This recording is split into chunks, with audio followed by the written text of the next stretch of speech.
The reputation of real science has been stolen by its evil twin, a fake science that's really just an ideology and a narrative. That ideology is simply masquerading in the credibility that rightfully belongs to real science. As David Burge, at Iowa Hawk Blog on Twitter, has pointed out, this is the standard modus operandi of the left. 1. Identify a respected institution. 2. Kill it. 3. Gut it. 4. Wear its carcass as a skin suit while demanding respect. That's exactly what the leftists have done with science. They've distorted, faked, misreported, and skewed the real science, all the while claiming its mantle for their highly unscientific political agenda. And dangerously, the fake, politicized science is undermining our faith in the real thing.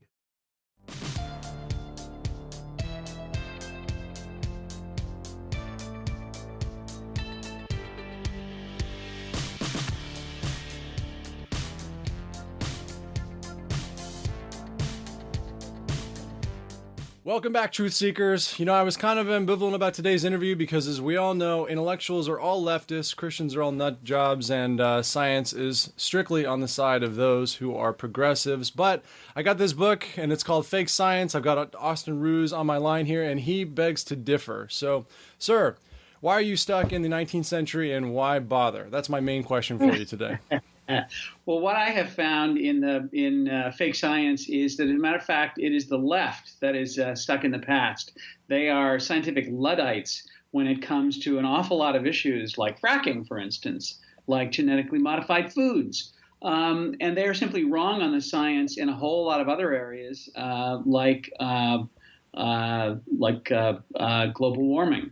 It's what we're doing in the book is exposing the fact that it is the left that uses skewed science, fuzzy facts, and dodgy data, and not conservatives. I have a feeling that your opinion is going to be unpopular. You're going to be referred to as debunked, and you are not going to get covered in BuzzFeed with this kind of an attitude. Are you trying to sabotage your career? Does money mean nothing to you? I'm curious about your strategy here. Well, I run a non-governmental organization at the UN that has been very unpopular on the left now for 20 years. I've got 55 references at Right Wing Watch. So the left knows exactly who I am, and they don't scare me. I was so Politicon is this weekend, and as some of my radio friends have said, I'm insane for going, but I want to check it out. I'm going to go cover it. And I got an invite to interview Cenk Uygur and a guy named something Hassan. I hadn't heard of him, but I guess he's a big deal over there at the Young Turks. And they sent me the press bio, and it's brilliant, intellectual, hot news, millennial genius. And I thought, I'll never be called any of those things, ever. And I'm kind of proud of that. What are the kind of things they call you? I mean, how bad of a person are you? Well, hater, bigot. I'm on the Southern Poverty Law Center hate list. All that stuff.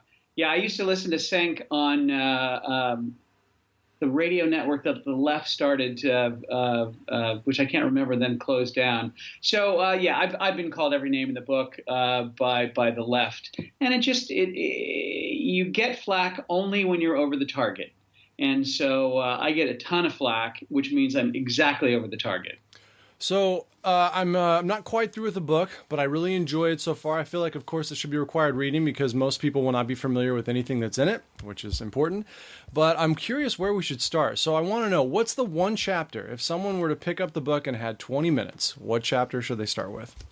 They should probably start with the last chapter called Back Off Man, I'm a Scientist. And maybe your audience is too young to remember Bill Murray and Ghostbusters. But that was his response when somebody was challenging his expertise. And this is inevitably what happens when you get into these debates. Somebody will exclaim, are you a scientist? I'm a scientist. Therefore, you can't know anything about this. Only we can know it because we are the new priesthood.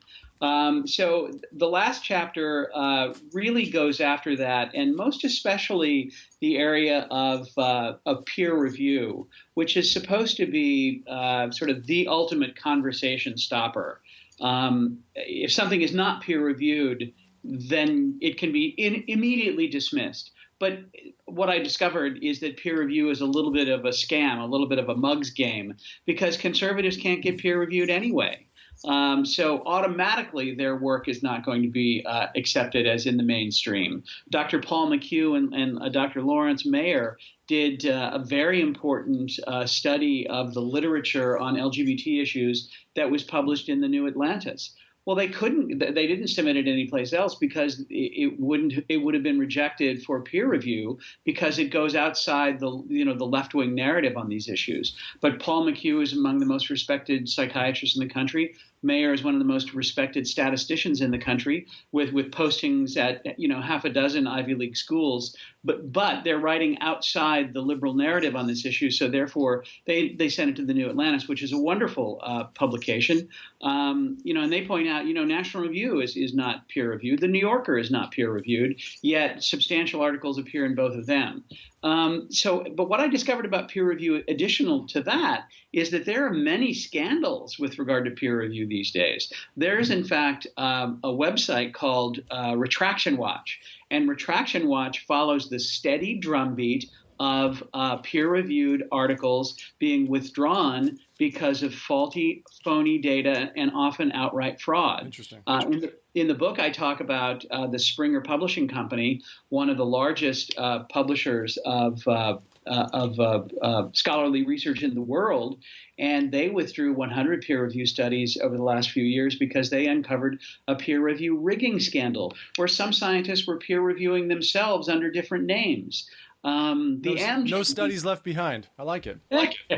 The Amgen people in California tried to replicate 57 quote-unquote landmark studies that had been referred to in hundreds and thousands of peer-reviewed journals, and discovered that they couldn't replicate any of them. So there's huge problems in peer review from the beginning, and also, in the whole process and in the result. So I would urge people to read the last chapter first, because it shows that you don't necessarily need to doff your cap to your white-coated brothers, or that is to say, betters.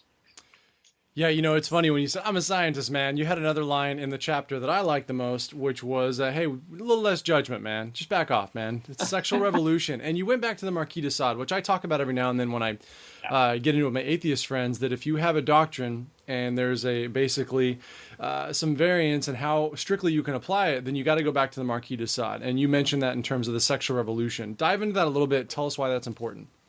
Well, the sexual revolution is one of the things that we're battling these days, whether you're talking about the LGBT issue or abortion or marriage and family, divorce, assaults on organized religion, assaults on the family. This all started during the French Revolution, and the Marquis de Sade was really one of the early progenitors of this, and he was a sexual predator, rapist. And he was the one who he was actually in jail at the Bastille, and he shouted down to the crowds that that they were killing prisoners there, and that was when shortly thereafter the Bastille was invaded by the revolutionaries and burned. One of the signature beginning events of the murderous French Revolution. But the French Revolution was begun in order to overturn marriage, family, and organized religion, under the idea that mankind will never be happy until he is free of the constraints that are holding him. And those are principally marriage, family, and the church. And so what we see today in my work at the UN and in all of these things is a continuation of this idea that marriage, family, and the church are prisons where pleasure goes to die. Yeah, he was the proverbial Al Gore, the prison guy, screaming, "The climate's changing! Get angry! Let's go! Change everything." So you make some really good. Let me give you a personal example here. I have a friend who recently left our church because they came down strictly against their policy on children in transgender homosexual marriages. And they basically said, in so many words, that we can't have an entire generation of our youth insurrecting the church because they don't believe in our doctrine. And the social justice warriors went crazy with this and said it's unfair and Jesus would never do this. I see a lot of wisdom in that. And we look at our country and the culture, and we've already seen how that works. So the chapters on being born that way, on transgender, and on the science behind the divorce culture, to me, are very prescient. And I think that everybody should at least take a look at them, even if they don't agree with you. What other things did you learn in putting the book together that maybe you didn't already know or didn't expect to write about? Well, I mean, I certainly didn't know about all the scandals in peer review. That was a real eye opener to me, and it should cause grave concern to anybody who understands that science is so important in our age. It makes us healthier, helps us live longer. But I had never looked into fracking, for instance.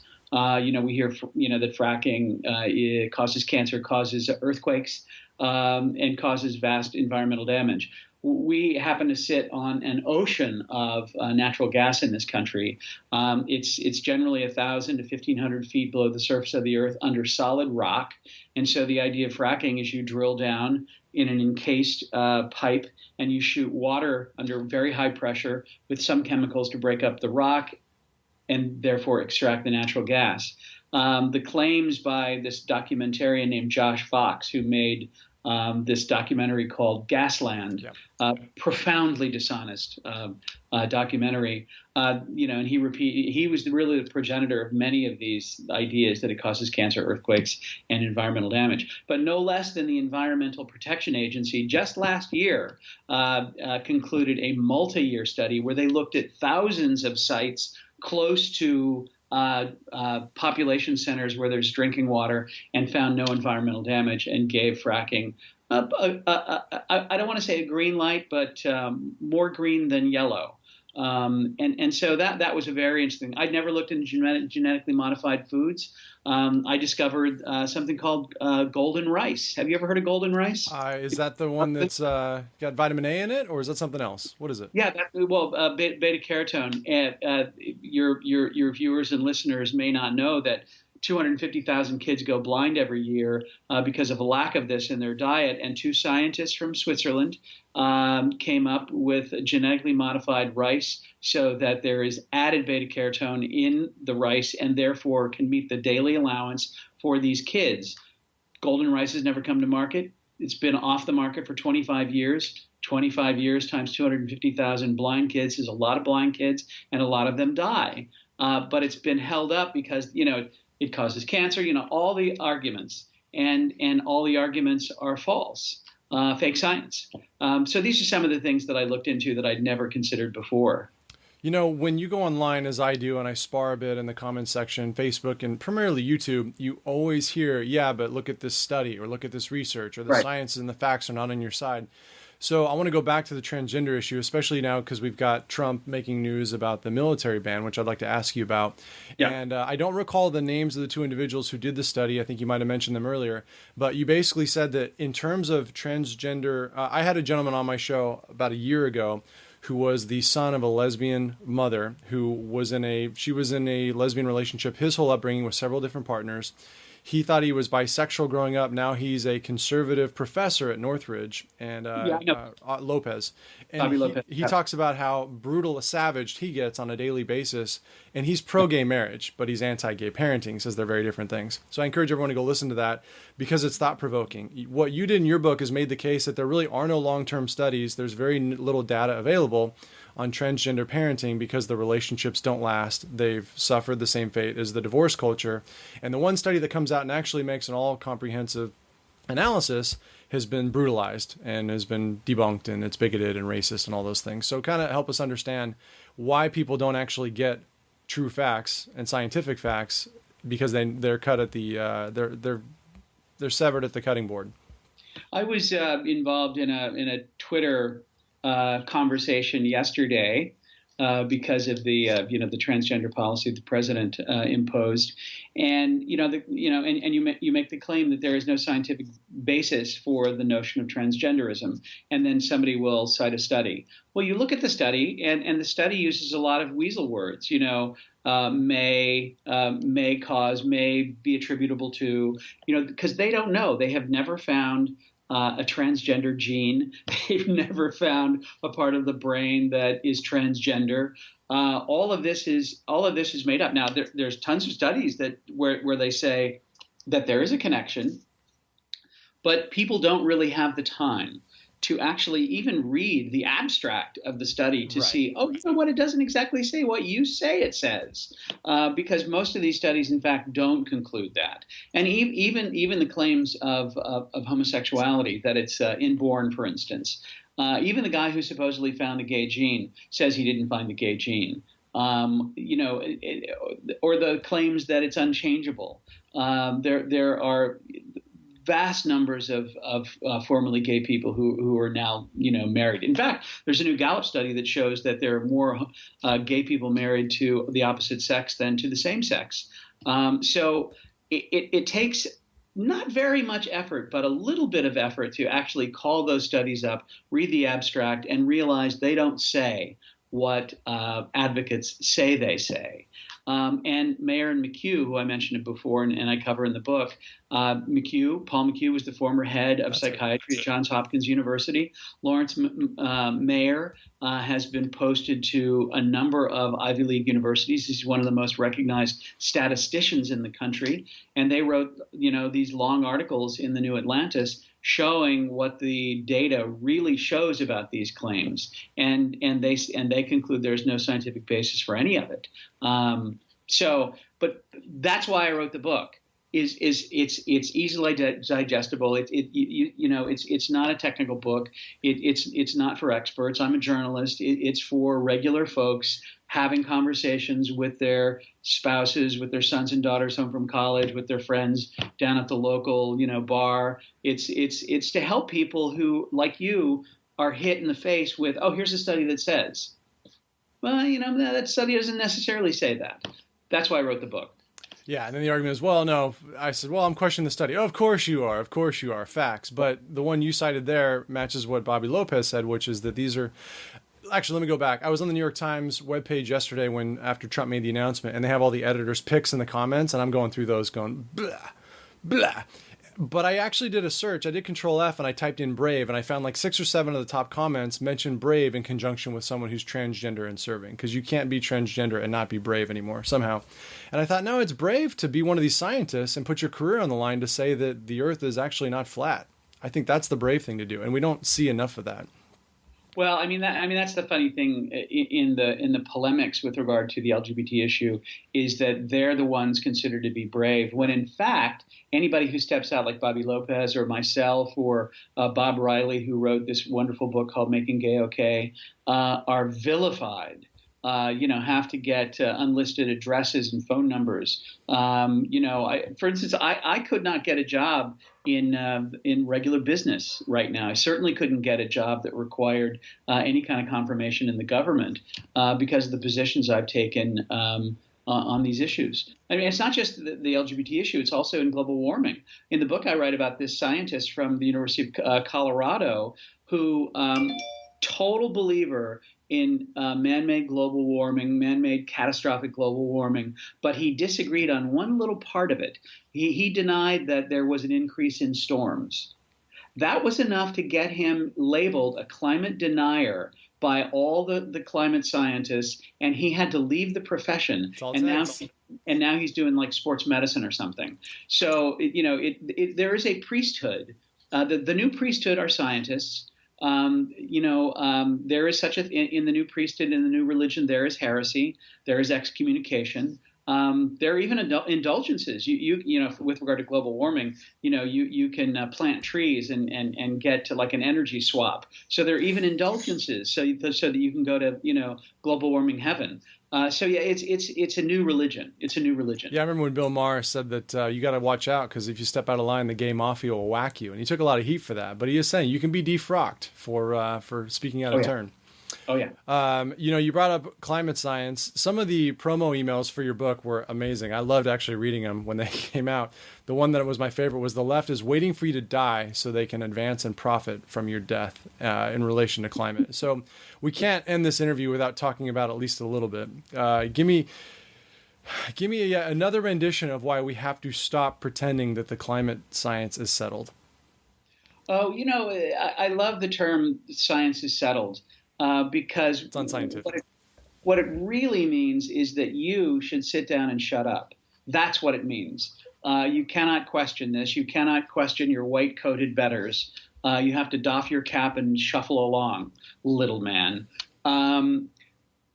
The chapter is entitled Global Warming is Real and It is a Good Thing. And what that means is that since the end of the Little Ice Age in 1870, the Earth has warmed about 1.5 degrees Fahrenheit. And you know what? That's good for agriculture. That's good for that's good for growing grapes for wine. But what hasn't happened is the catastrophe. Michael Mann's hockey stick was phony. He postulated with his hockey stick graph that at the Industrial Revolution, the temperature shot off like a skyrocket. Well, he was able to do that because he deliberately left out the medieval warm period. When you include that in, the hockey stick levels off.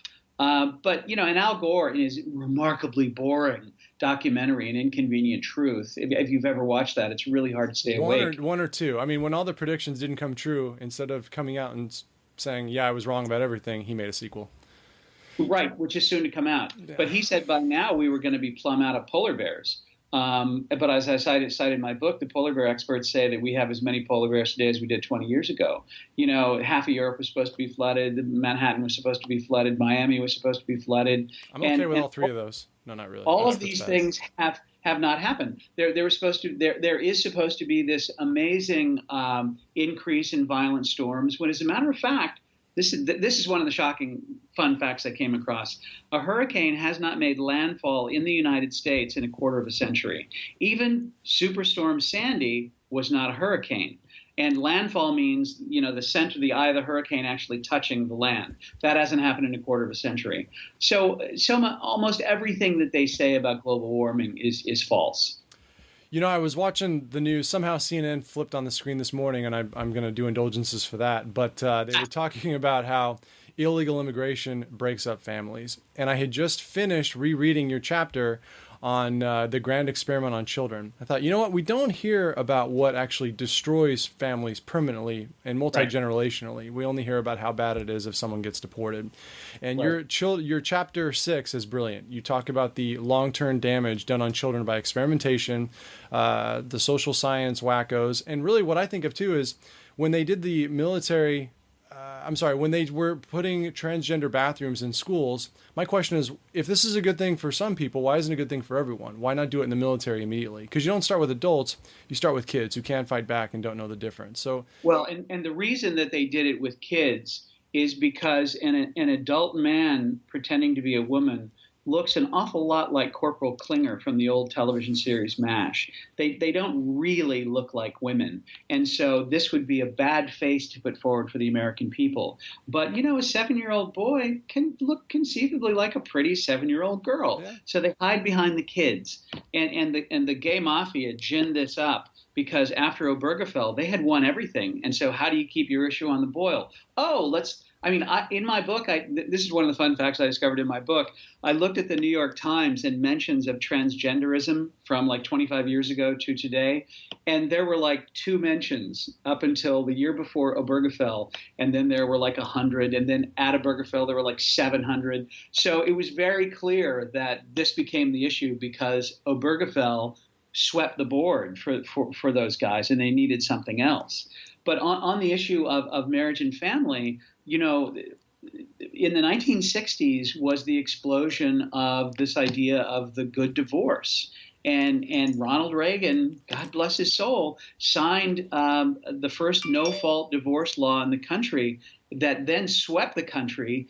And the idea was that a child could come from a happy divorce, that he's better to come from a broken home than live in a broken home, and all that kind of nonsense. And now we are a few decades later, and the detritus is all around us. 70% of black kids are living in a home without a father. I think it's 50% of white kids. Mary Eberstadt, in her book Home Alone America a few years ago, listened to the music of, I think it was the 90s or the aughts, whenever Eminem was big and Tupac Shakur. And all of that music is one massive cry of the heart because Daddy is not here. That it's amazing that even in popular music this is covered. So now, the gay marriage proposition, and that there's no difference between a child raised by gays and a child raised by his biological mother and father in a married situation. That's the new proposition. There's no difference, but there's no social science that bears that out. The gold standard is a kid raised by his biological mom and dad in marriage, and even better if they go to church. Yeah, and it's funny that we talked about this a little bit earlier, that the person that I was arguing with she's not in the church anymore, made the comparison that you cite they make in the studies, which is they don't compare it to the gold standard, they compare it to the, what would we call that? What's the lowest common denominator? Yeah, well, if you have a dad who's on crack and a mom who's on meth and you have two stable gay parents, it's way better. And I hear that when I discuss it with them. Why can't we adopt? What about Down syndrome children who are crippled and living in a hospital? As if gays are rushing to adopt those children, and they're not. Right, and then it's also a sad indictment of, okay, are you saying that's the ones they want, the only ones they're qualified to parent? I'm confused here. It's all very confusing. Yeah. Something I didn't know. In your chapter number 8, Poverty Could Make You Rich, that chapter blew my mind. I knew that obviously we have people like Bernie and Maxine Waters and politicians who have become rich by just like ruffling people's feathers and siphoning money. But some of the statistics you cite are fantastic. So we can't close until you kind of break this down for us a little bit. Well, I guess that was among the most surprising things that I discovered. There are regular billboards in and around Washington and other major cities that I don't remember exactly. 4 in 10 children are going to go to bed hungry tonight, and this is fake science. Most of those are put out by an organization called Feeding America, which I call Fleecing America. It's an organization. It's a poverty scam organization that raises $2 billion a year, has $100 million in the bank, and its CEO makes $650,000 a year in frightening people to give them money. But as a matter of fact, even the federal government changed its definition of hunger a few years ago to actually exclude hunger, and they now call it low food security. Yeah. Sorry, my printer's going off. No problem. Low food security means that at the end of the month, somebody is concerned that they might not have money for dinner tomorrow night.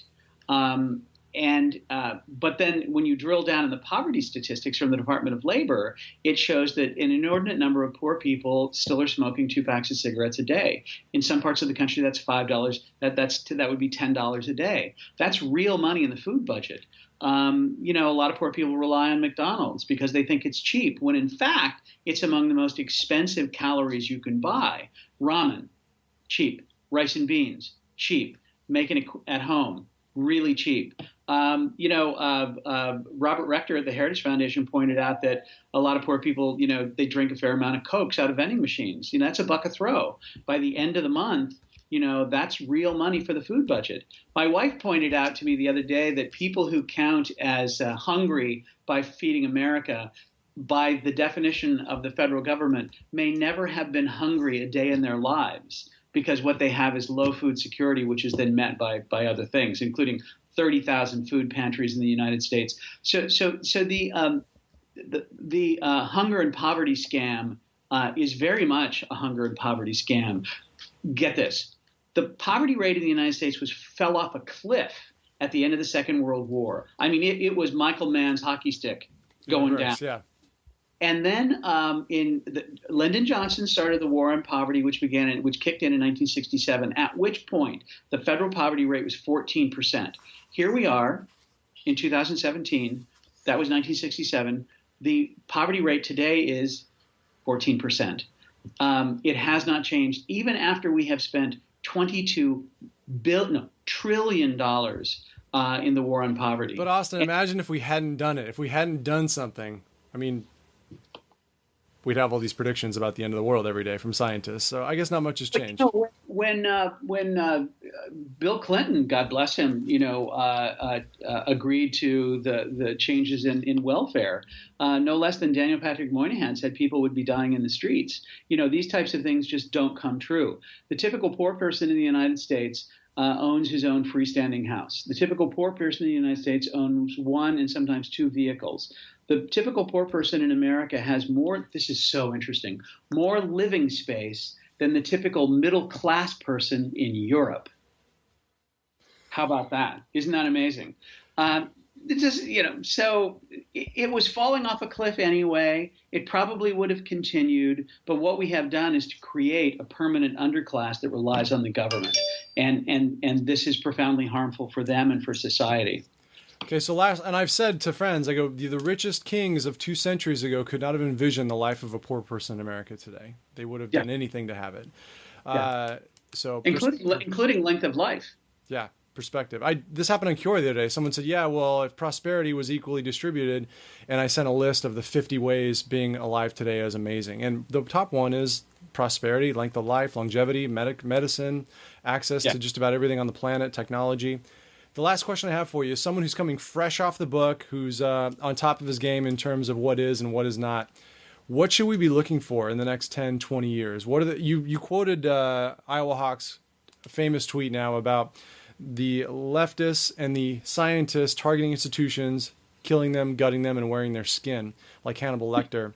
What's next? What are the next dominoes that are going to fall? What should we be on the lookout for? On the watchtower? Well, I think it's just going to be more of the same. I mean, in all the areas, whether it's hunger and poverty, global warming, fracking, genetically modified foods, or whatever, it's just going to continue. But what I think may happen is that science will tumble as an institution the way the media has, and that very well could happen because they are harming their own credibility by phony studies. Duke University just last week admitted that one of their researchers was phoning up data in mouse studies on asthma, and they got a $100 million grant from the government for that. So things like that, I think, in the next 10, 20 years may reverberate very badly for science. But, what's up for science? I think that science is going to come up with some amazing things for our lives. There are charlatans out there like Bill Nye the Science Guy, but there are amazing scientists out there who are coming up with truly. Back. What's that? Don't speak that way about Dr. Bill. Take that back. This interview's over. He's a national treasure. He's beloved of your young tribe. I know. So, I'm 60, by the time I'm 80, I think there's going to be, there was an old book called Future Shock. Did you ever read Future Shock by Alvin Toffler? I didn't, but I'm writing it down. Future Shock postulated that the future was coming so fast that people couldn't handle it, and it was causing discordance among people, that we were afraid of the future. I say that now we have the opposite of future shock. I mean, I look at my iPhone and I come up with things that it can't do. Why can't it do that? Why can't I push a button and fax from this? It's like, and you do too. We all do. Why can't it do that? We have the opposite of future shock. We are so comfortable with technology that we're thinking of things that they can't necessarily do yet, but we look forward to it. That's the opposite of future shock. So I'm all for technology and science, just not fake science. Yeah, that reminds me of something that I did an entrepreneurial podcast for years, and on an episode of Shark Tank, you have Mark Cuban. I don't know if you're familiar with the show, but Mark Cuban's on one side, and Chris Sacca, who's considered one of the most successful investors of our time, on the other. And the gentleman on the show had an app that would get you out of traffic tickets. If you got a photo radar ticket, you could put it in the app, and it would fight the legal battle for you on the outside, and you pay a small fee to get out of paying the ticket. And Mark Cuban, fresh off his SEC victory, SEC, because they had been haranguing him through court for 2 years, said, "Whatever sticks it to the government, man, I'm all over it." And Chris Sacca, who had just gotten done talking about how his technology is going to help driverless cars, said, "You're against the government? Do you like libraries? Do you like roads?" And I'm thinking, what has to happen to your brain to say, here I am, without any government involvement, creating cars that drive themselves and will fly someday, or whatever he was saying, and then turning and saying, how will we have libraries without the government? Where are the roads going to go? And I'm like, I can't square the two. This guy's supposed to be brilliant. I'm pretty sure that we didn't have anything like libraries before the government got involved. No. Isn't that true, or is that wrong? There are fires still burning today. Or would be if the government hadn't taken over fire departments. And there's no, there were no roads prior to 1956 and Eisenhower's Interstate Highway Project. I'm sure about that. I don't like literally the propaganda piece of it. It will never stop. Here's a guy who should know better, and he knows better. I mean, literally is on well, of course you got the Elon Musks out there who are corporate welfare queens who are telling us also that. Anyway, don't even get me started. I have a hard time with that. No one is immune to it. Yeah. Absolutely true. Absolutely true. Mr. Austin, where can we find your work? Where else are you published? Where are you writing? And where can people find the book? Well, they can find the book at Amazon, and I ask your readers, your listeners, to go to Amazon and defend my book. It's under attack by the left. I need some good reviews there and some pushback from the lefties. I did see that. Got a couple 1 stars. Some you got some intellectual scholars on there. I've got somebody who identify themselves as a scientist who said, I haven't read the book, I don't have to read the book, but I know that it's hogwash. So that's typical science. They can buy it at Amazon, they can buy it at Barnes & Noble, bookstores, online. I publish every other week in Crisis Magazine. I was a longtime contributor to Breitbart, but I stepped away to write this book and actually another one. Do you do religious conversations?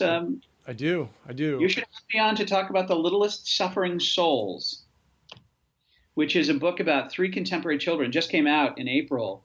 3 contemporary children who died young, suffered greatly, and brought many people to Christ in the church. They weren't Charlie Gard type kids. They were, one died at 8, one died at 14, one died at 16. But in the process of their suffering and dying, brought many people to the faith. Really fascinating stories. Canonizable saints. Is it? I didn't follow. If you said, is it a published book or is it a series of articles? What is it? No, it's published by TAN. It's called Littlest Suffering Souls, and it came out in April. I had a busy year last year writing 2 books. Yeah, I'd love to. I think one of my theories is that there's when everyone says we shouldn't, I feel like a progressive was behind this. We shouldn't talk about religion or politics because then no one's literate and are able to talk about religion or politics. I think we should be having more of those discussions. And I actually, after I finish the book, I would love to do follow-up videos of just breaking down some of the stuff in your chapters so that they live on long after the book is reprinted, out of print, whatever it is, because I think these themes are important. Well, anytime, and I don't want you to think that I'm a Luddite, but I'm even willing to figure out Skype again to do this. It'll be well worth it. Austin, I appreciate the time. I really have enjoyed the book. And anyone listening, I think you need to go out and add it to your library and make sure you have a copy to share because it's great stuff. Beautiful. All right. Thank you for your time. Good luck. Anytime.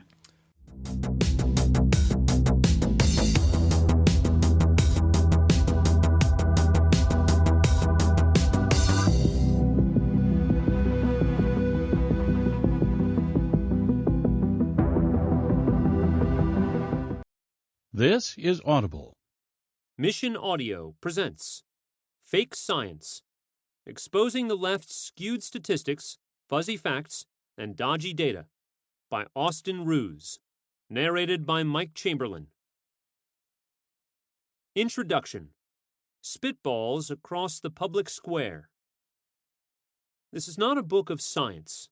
You will find no quarks here, no third law of thermodynamics, no E = mc squared. This is a book about fake science. There's real science, and then there's science, or what passes for it these days. And there's a big difference. Real science is about data that can be measured, about facts and biological processes that can be established by observation and experiment, about results that can be replicated. Science has enormous credibility in our society, and for very good reason.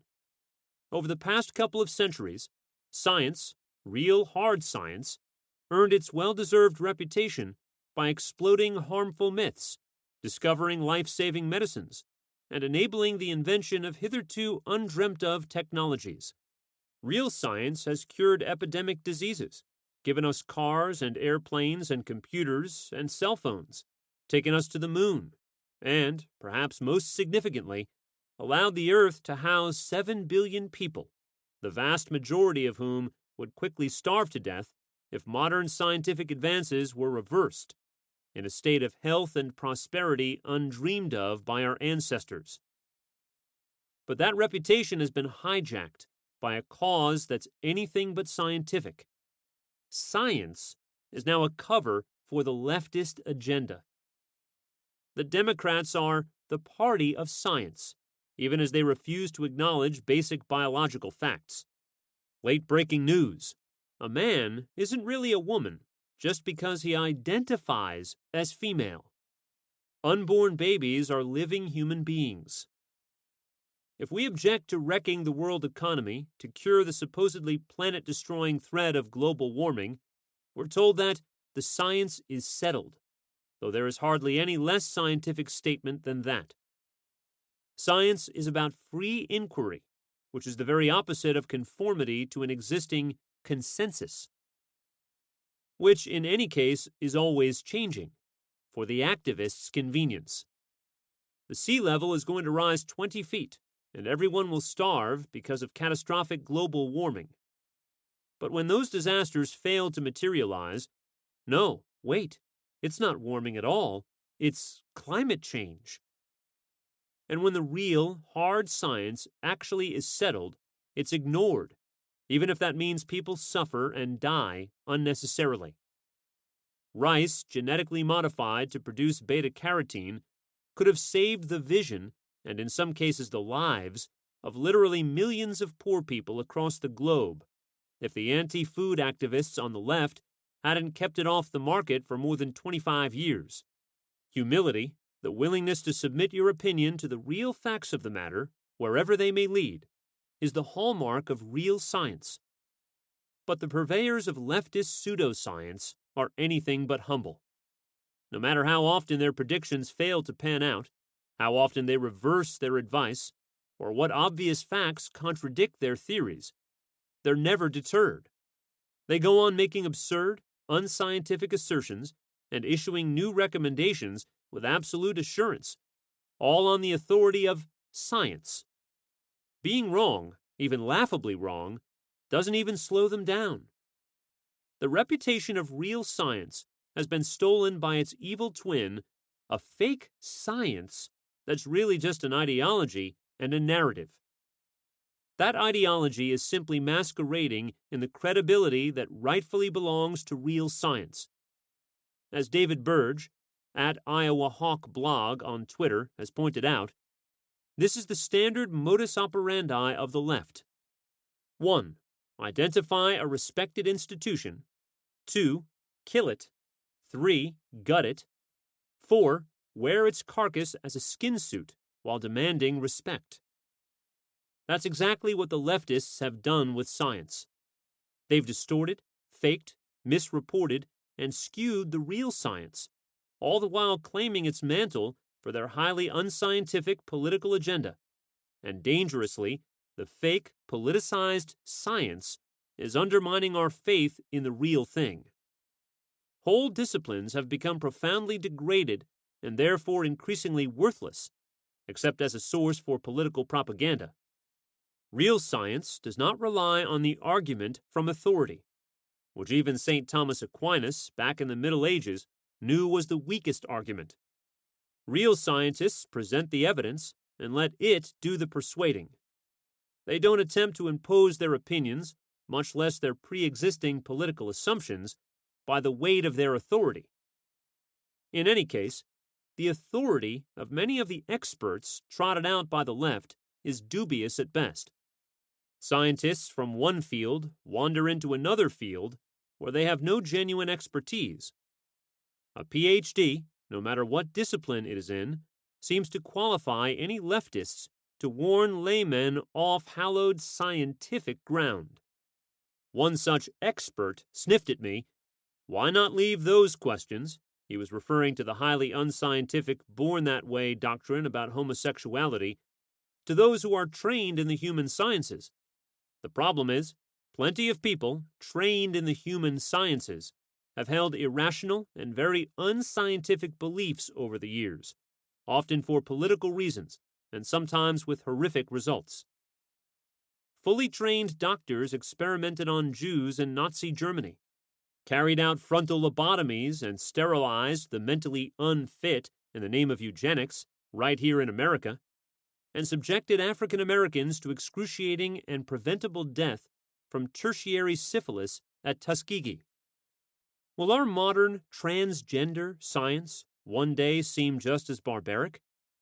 After all, today fully qualified and thoroughly respectable doctors are castrating little boys on the pretense that they can turn them into women. In fact, it's becoming hard to be a respectable scientist if you raise scientific objections to this truly evil project.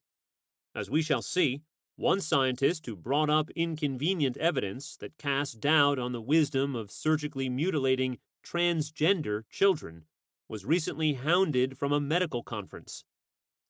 And the fake science doesn't just affect scientists and the tiny minority of disturbed people whose delusions they are enabling. With the full authority of science behind them, the leftists are imposing their agenda on the rest of us, backed by the crushing power of the state. You can now be fined up to $250,000 by the New York City government if you're a shopkeeper and you persistently refuse to use someone's preferred gender pronoun. In other words, you will be bankrupted if you don't go along with the fiction that a person with XY chromosomes and male genitalia is really a woman. And if you're a scientist, you'll discover that vital funding, opportunities for publication, and the other necessary accoutrements of a successful career are difficult to come by if your research challenges the leftist narrative. As we'll see in chapters 6 and 10, research results that tell against the global warming scare, for example, or the lie that same-sex couple parenting is good for children, can be highly dangerous to your scientific career. The left controls what counts as science by excluding not just inconvenient facts, but inconvenient fact finders. Any scientist whose work turns up evidence that calls the program of the left on any issue into question is inevitably said to be discredited. But it deserves repeating. Fake science is not just a problem for scientists. The fact that science has become so degraded by ideology does not give any of us an excuse to simply ignore it. We're not off the hook. It's too important. The current state of the debate requires that we evaluate these scientific claims made by the other side. A surprising amount of them are junk science, while real science often backs up conservative claims. That is the reason for this book. Public policy issues, which in the current political climate covers not only the direction of our country, but the intimate details of our lives, are too important to be left to ideologues, even if they call themselves scientists. Even now, your local school board is probably debating what to do about the transgender issue, inviting so-called experts into their meetings and into the halls of your schools to spout the latest nonsense. Will you simply stand aside and let them have the field uncontested? There is plenty of hard science that debunks transgenderism. Boys are boys and girls are girls. Science confirms what we all know is common sense. But to fight the crazy ideology, you need to have the real science at your fingertips so that you can engage at all levels of the public policy debate, from the dinner table to the school board to your college campus to the U.S. Congress to the United Nations. This book comprises 11 issues where the science is settled, squarely on the side of the left and their agenda. You are just supposed to take their word for it, to sit down and shut up. But why should you trust them? The experts told us repeatedly through the 2016 campaign season that Donald Trump had no chance to win the presidency, that he had no path to 270 electoral votes, and there was no way Hillary Clinton would not be the next president of the United States. In Chapter 1, we examine how the actual polling data told the truth, but the pollsters and pundits still somehow managed to get the story terribly wrong.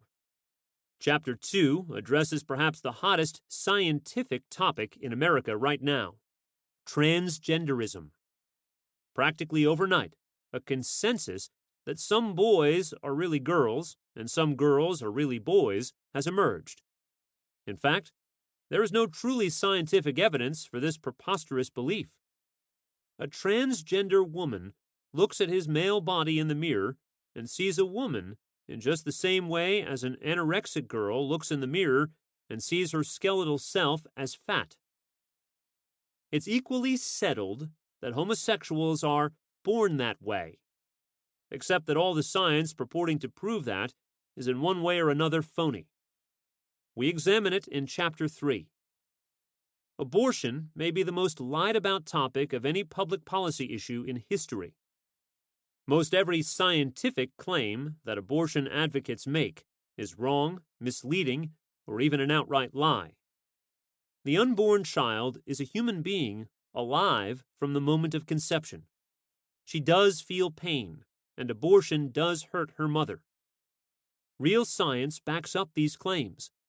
We show how in Chapter 4. In Chapter 5, we look at the scientific experts of the sexual revolution who told us, and they still tell us ad nauseum, that we will be happy only once we break the shackles of traditional morality, marriage, and family, and the church. Starting with the French Revolution right down to the present day, even at meetings happening right now at the UN, we have been told that sexual pleasure without limits is the way to true enlightenment and happiness. True science tells another story. The sexual revolution leads to disease and death. In Chapter 6, we look at scientific claims from the 1960s onward that portrayed divorce as a panacea, both liberation for women trapped by traditional marriage and a positive benefit to children. True science shows the divorce culture has been a disaster for men and women, and especially children, but also for society at large. The grand experiment on children continues today with same-sex marriage. There is no scare quite like a good food scare, no scam quite like a food scam. People are downright obsessional about what they put in their mouths. California now requires the labeling of more than 600 chemicals that you might meet in your food.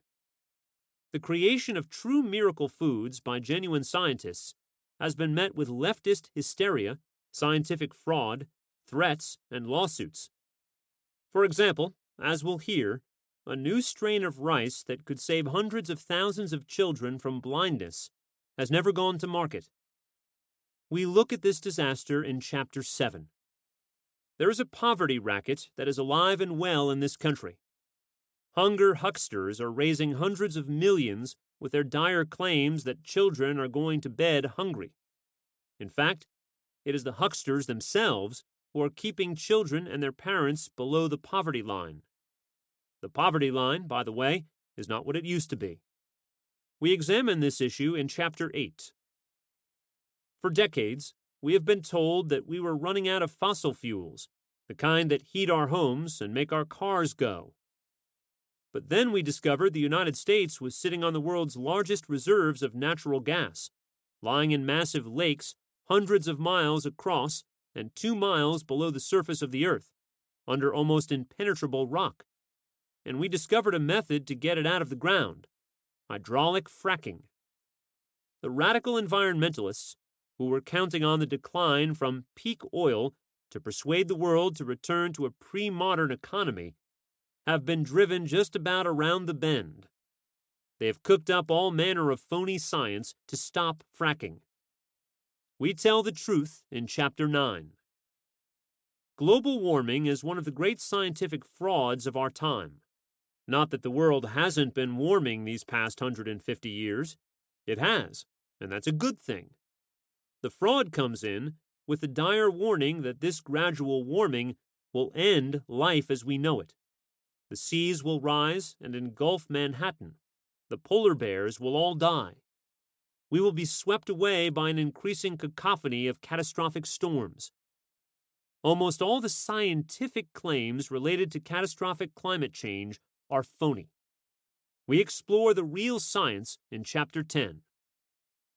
In the 1960s, Dr. Paul Ehrlich told us the planet was about to have a massive die-off due to starvation caused by overpopulation. His dire predictions did not come true, nor have any of the other predictions of catastrophe related to so-called overpopulation. In fact, Because of advances in health and medicine and a dropping birth rate, the world faces the opposite threat: a demographic winter, life on a graying planet. In Chapter 11, we look at the phony science related to the population explosion. We can't let ourselves be intimidated by science. What purports to be science is often really leftist narrative, skewed statistics, or simply wrong. Touted experts are frequently ideologues twisting the real facts to fit their agenda. Sadly, it is up to laymen to fight back and perhaps in the process save science from itself. Real science improves all our lives exponentially because it tells us the truth about the world we live in. The fake science that the left is pushing does just the opposite. It establishes fraud, propaganda, and even, see transgenderism, literal insanity as the basis of our public policy, with disastrous results. We can't concede science to the left. It's too important. We have to fight to take the mantle of science back from the leftists who have appropriated it for their very unscientific agenda. This book will arm you for the battle.